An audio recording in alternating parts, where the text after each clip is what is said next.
Bonjour, bonsoir une fois de plus. Bienvenue sur notre chaîne Simama, le Dieu des dieux. Nous continuons sur notre série Les preuves scientifiques de l'existence de Dieu. Nous avons vu la dernière fois les expériences de mort imminente. Nous avons vu aussi en réalité les preuves de l'existence des miracles. Et les miracles ne peuvent pas exister s'il n'y a pas une force supérieure parce que scientifiquement parlant, les miracles en fait sortent du cadre des lois scientifiques. Or, si quelque chose sort du cadre des lois scientifiques, ça veut dire que ça sort du cadre de l'espace-temps. Et des choses, ça entre dans le métaphysique. Et dans ce métaphysique-là, nous comprenons justement que c'est la cause et une causée qui peut faire des choses logiques et intelligentes dans le monde métaphysique. Et dans ce cas-là, nous, aujourd'hui, nous voyons la notion de contingence. La contingence est une notion de mathématiques qui est la capacité d'une chose à exister ou ne pas exister sans que ce soit contradictoire.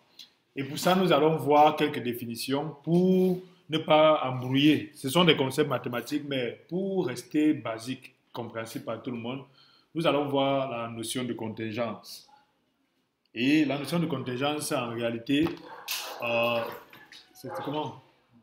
La notion de contingence, en fait, définit la capacité de quelque chose qui aurait pu ne pas exister. Ça veut dire, on peut dire quoi? Ce stylo-ci est contingent. Parce que ce stylo-ci aurait pu ne pas exister et il ne devait pas avoir de contradiction. La contingence, c'est quelque chose qui peut exister ou ça peut ne pas exister et ça ne pose aucun problème de contradiction et de métaphysique. Et la chose nécessaire, on a les choses, la notion de contingence, c'est cette capacité-là de pouvoir ne pas exister sans qu'il y ait contradiction. Et maintenant, une autre définition, c'est la définition du concept de nécessaire. Quand dit-on que quelque chose est nécessaire? On dit que quelque chose est nécessaire lorsqu'elle est obligée d'exister dans tous les mondes possibles. Et dans ce cas, c'est quoi un monde possible? C'est un monde dans lequel, en réalité, on a une description complète de tout ce qui aurait pu être. C'est vrai que c'est un peu lié au concept logique, mais le monde possible, c'est le monde où, par exemple, c'est possible qu'il y ait un monde dans lequel je suis milliardaire, c'est possible qu'il y ait un monde dans lequel je suis président de la République, c'est possible qu'il y ait un monde dans lequel je suis peut-être pêcheur quelque part, je pêche des gros poissons. Dans ce cas-là, voilà trois mondes possibles. Mais c'est quoi un monde possible? C'est un monde dans lequel on aurait pu avoir une réalité complète. Donc, j'aurais pu être réellement un président de la République là-bas, ainsi de suite, ainsi de suite.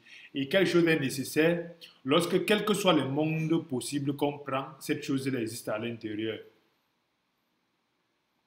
Prenons par exemple le cœur. Le cœur est nécessaire parce que dans le monde où je suis président de la République, j'ai besoin d'un cœur. Dans le monde où je suis pêcheur de poissons, j'ai besoin d'un cœur. Dans le monde où je suis peut-être chanteur de jazz, j'ai besoin d'un cœur. D'abord, on se rend compte que voilà la définition du cœur qui est nécessaire.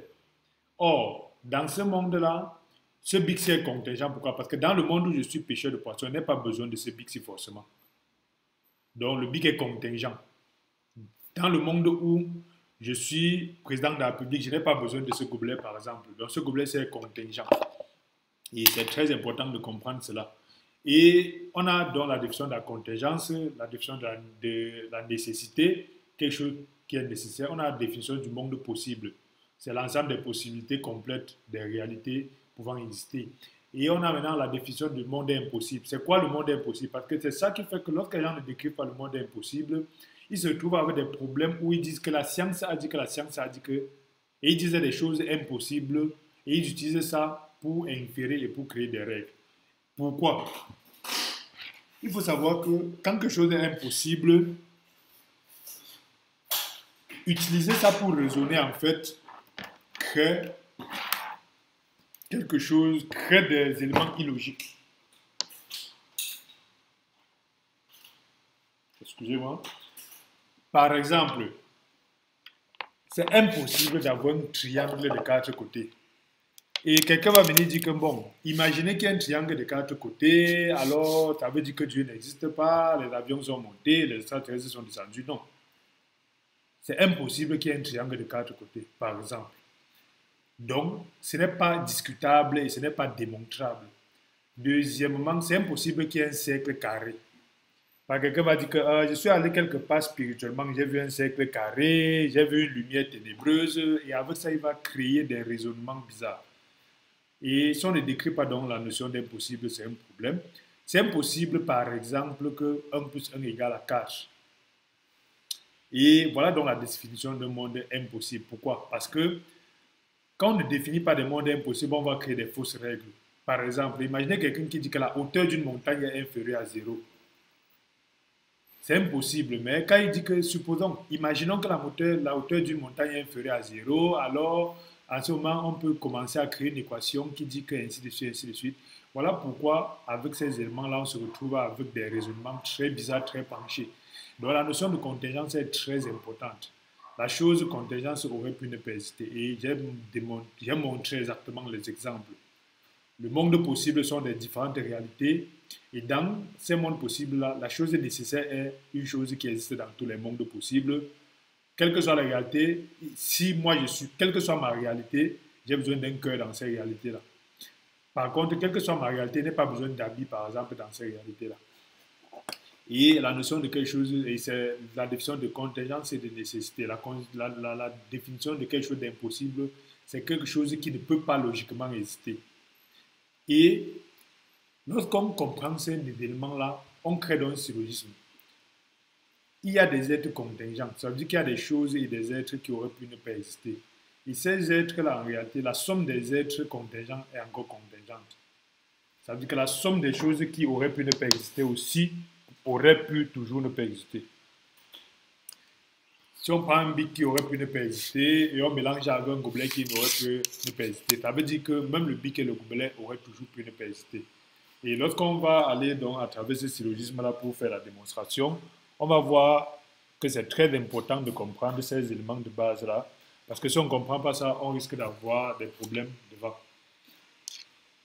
Et tout ce qui est contingent a donc une cause. Ça veut dire quoi? Ça veut dire tout ce qui est contingent a une raison d'exister. Et quelque chose aurait pu ne pas exister, mais on se rend compte que ça existe. Voilà d'où ça commence déjà à être intéressant. Pourquoi? Parce que comme l'ensemble de l'univers contingent est contingent, on se rend compte qu'on aurait pu aussi ne pas l'avoir. Et pourquoi on l'a? Parce qu'il y a une force supérieure qui a décidé que cette chose qui aurait pu ne pas exister existe. Parce que quelque chose qui aurait pu ne pas exister, si ça existe, ça veut dire qu'il y a quelqu'un qui est arrivé au carrefour où on doit choisir entre ça existe ou ne pas exister. La personne a choisi que ça existe. Parce que aucune forme inintelligente n'aurait choisi que ça existe. Si l'univers a donc un commencement, ça veut dire que l'univers n'est pas nécessaire. Parce que l'univers a un commencement. Si l'univers a un commencement, ça veut dire que l'univers n'est pas nécessaire. Ce n'est donc pas contradictoire de concevoir un monde où l'univers n'existe pas. Parce qu'il y a un monde, si l'univers a un commencement, ça veut dire que l'univers aussi aurait pu ne pas exister. Tout ce qui a un commencement aurait pu ne pas aussi exister. Et les constantes auraient pu être différentes aussi, comme on a vu dans le fine-tuning. L'univers est fait donc d'une somme de choses qui auraient pu ne pas exister. Ça veut dire que l'univers aussi peut ne pas exister. Parce que l'univers est fait d'une somme d'éléments contingents. Ça veut dire que l'univers lui-même est contingent. Ça veut dire que l'univers aurait pu ne pas exister et ça ne devait rien faire à personne. Pourquoi alors l'univers existe? C'est parce que justement une cause est arrivée au carrefour qu'il fallait choisir entre l'univers existe et l'univers n'existe pas. La cause imposée a choisi que l'univers existe. Et c'est dans ce sens-là qu'il est important de comprendre que les attributs de contingence ont une puissance. L'attribut qui a permis que l'univers existe a assez de puissance pour permettre que quelque chose d'aussi puissant existe. Et ça a assez de pouvoir pour décrire, pour choisir par lui-même que ça existe. Et cette chose-là n'est pas liée au temps. Et cette chose est libre. Parce qu'elle n'était pas libre, elle aurait pu, par exemple, on aurait pu imposer autre chose. Il est donc hors de l'échelle du perceptible qu'on a dans l'univers. Donc c'est très important. Pourquoi? Parce que ceci prouve en fait que Dieu est bon. Pourquoi? Parce qu'au carrefour, il fallait choisir entre l'univers qui existe et l'univers qui n'existe pas. Il a choisi que l'univers existe. C'est parce qu'en réalité, par ce choix-là, nous existons. Et c'est la preuve extrême C'est une preuve extrême de bonté. Choisir que quelque chose existe alors qu'on peut ne pas faire que ça existe, c'est une preuve de bonté. Et c'est une preuve d'amour aussi. Et c'est une preuve de perfection. Voilà un peu ces éléments-là. On peut encore entrer à l'intérieur, mais en fait, la notion de contingence est très importante et c'est très complexe. C'est pas compliqué, c'est très complexe. Mais lorsqu'on définit donc la notion de nécessité, on peut se rendre compte que la seule chose qui est nécessaire en réalité, puisque l'univers lui-même est contingent, puisque c'est une somme de choses contingentes, la seule chose qui est nécessaire, c'est la cause imposée. Et cette cause imposée-là est Dieu. Donc nous démontrons justement que la notion de contingence appliquée à l'univers montre qu'il y a eu un choix de son existence. Et ce choix-là est venu de quelque chose de plus grand. Et ce quelque chose de plus grand-là est Dieu. Et ses caractéristiques sont encore les mêmes que nous avons données depuis. Merci d'avoir écouté cette vidéo. Merci d'étudier encore la notion de contingence, d'aller encore plus en profondeur. Et merci de vous abonner et de partager la vidéo.